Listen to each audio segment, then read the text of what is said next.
Good morning, Concrete Basics. Good morning, Concrete Basics. Good morning.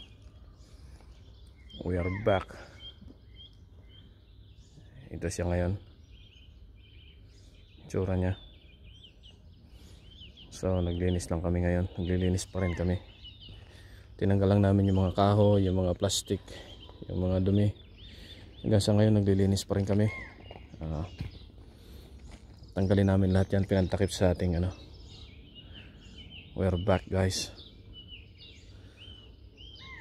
Hopefully matabunan na namin yan ngayong araw na to. Tsaka yan, matabunan namin yan yung mga, kasi lalagyan niya ng dust yan dyan, yung gano'n.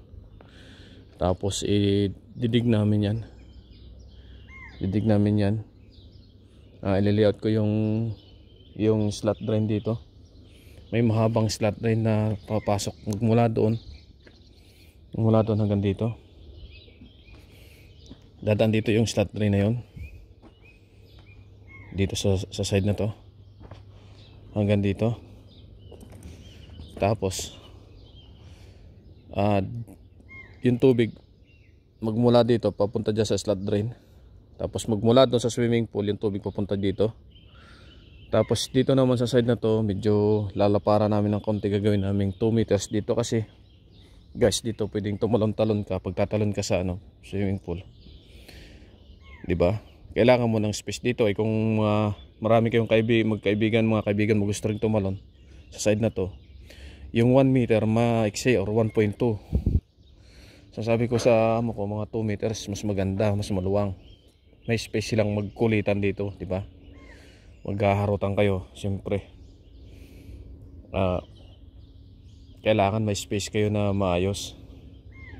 Kasi alam mo na, pag naliligo, hindi naman yun pag nagkakatuwaan, di ba? Hindi naman yan formal na.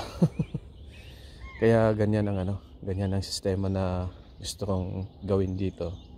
Lapara namin ng kaunti dito sa side na to, at least 2 meters, para magkaroon man lamang ng maayos na space.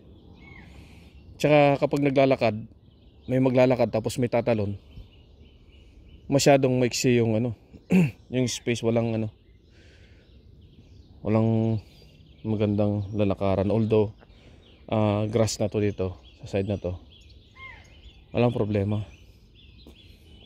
kapag malapad yung space nya. So ipakita ko sa inyo later on, kasi ang balak kong gawin dito ay i-box yung loob na yan. I-layout ko ulit yung i-relayout ko ulit yung slot drain dito. Nang sa ganon, pag inilagay ko yung box dito sa loob, alam ko na kung gaano kataas yung forma na pwede kong ilagay sa loob. Kasi nagbabase yan doon sa yung forma na ilalagay ko dyan sa loob na yan, magbabase yan dito sa slot drain nito. Kasi kailangan mataas yung slot drain ko. Ay mas mataas itong side nito kumpara doon sa slot drain, kasi pag ganun yung tubig pababa ng ganun. So sana dumating ng maaga yung ating gamit para matuloy na namin yung paggawa dyan, guys. I'll see you on the next video. Please like and subscribe to our YouTube channel, Concrete Basics, and follow us on Facebook and TikTok. Thank you so much. Have a good one. Bye bye.